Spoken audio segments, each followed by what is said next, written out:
Let me go evaporate to the East spot.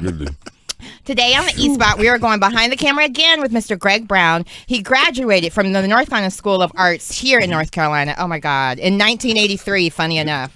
He has a degree in theatrical design, but not only that, the way I met him was working on Belk's commercials. He's the guy that makes sure everything fits perfectly on the models. Okay. He's also worked with Ludacris on some photo shoots and a bunch of other names. Luda. If I were to go down his resume and list everybody he's worked with, you guys would be like, oh, wow, he's amazing. So let's just hear it from him himself. Not a word, sorry. Mr. Greg Brown, good morning. What's up, Greg? Good morning. How are you? I am doing wonderful. It's so good. It's so good to hear you this morning. They are making me laugh a lot. Like you had more coffee than I did. Oh my God. What was going on there? I did a double of the chai tea lattes, and I'm not going to do that anymore. I'm only going to do a single because obviously it's over my caffeine threshold. I bet Fantasia can't spell chai. Oh my God. It's not that many letters. He's over here talking about, I bet Fantasia can't spell chai. I can't. Oh, man. Shame on you guys. D-H. I have a question. What you said he has a degree in theatrical design, costume design. Is that what it was? No, it was actually actually you tell us. Explain to us your degree, how you got started. I actually started doing scenery design, sets and props and that kind of thing. Got it. Okay. And as a freshman, we were all required to have a fundamentals class in costuming and lighting, as well as our declared major.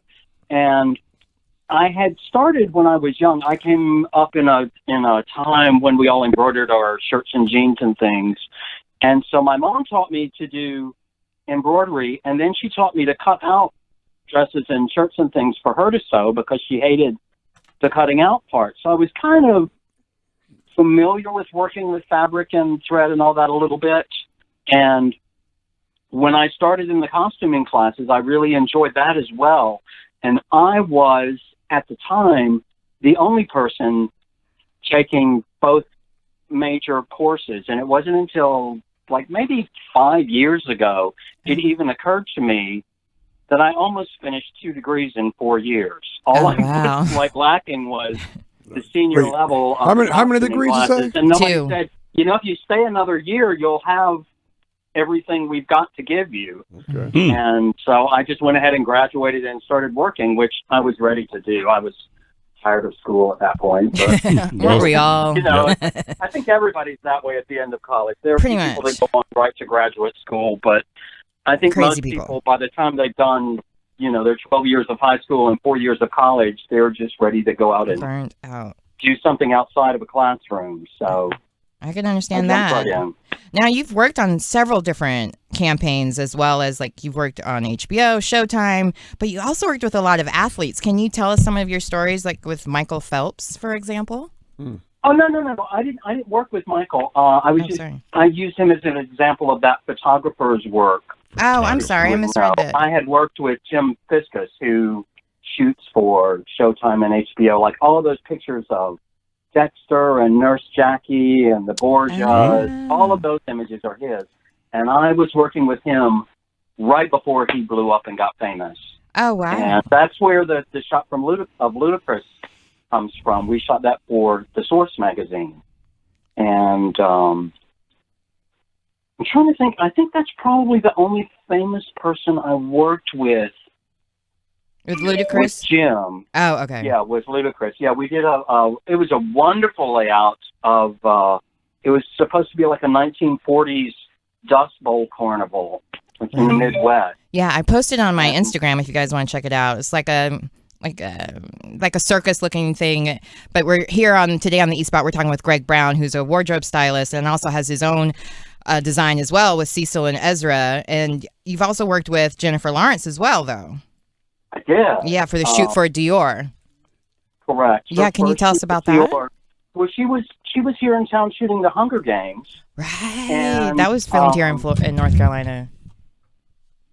Well, near Asheville. I think we're doing the second installment, and I'm sure it was shot here in Atlanta. Okay. But they may have gone back and forth too. I mean, depending on what location stuff they needed. But she was here. And oh God, his name always runs out of my head. But the designer, Rafe Simons, can't believe it came back. Rafe Simons had declared that she was going to be his new face for Dior. And it just happened that she had a weekend off, and so they flew this huge crew over from Europe to do the photography. And I guess they felt like they wanted some local people as well.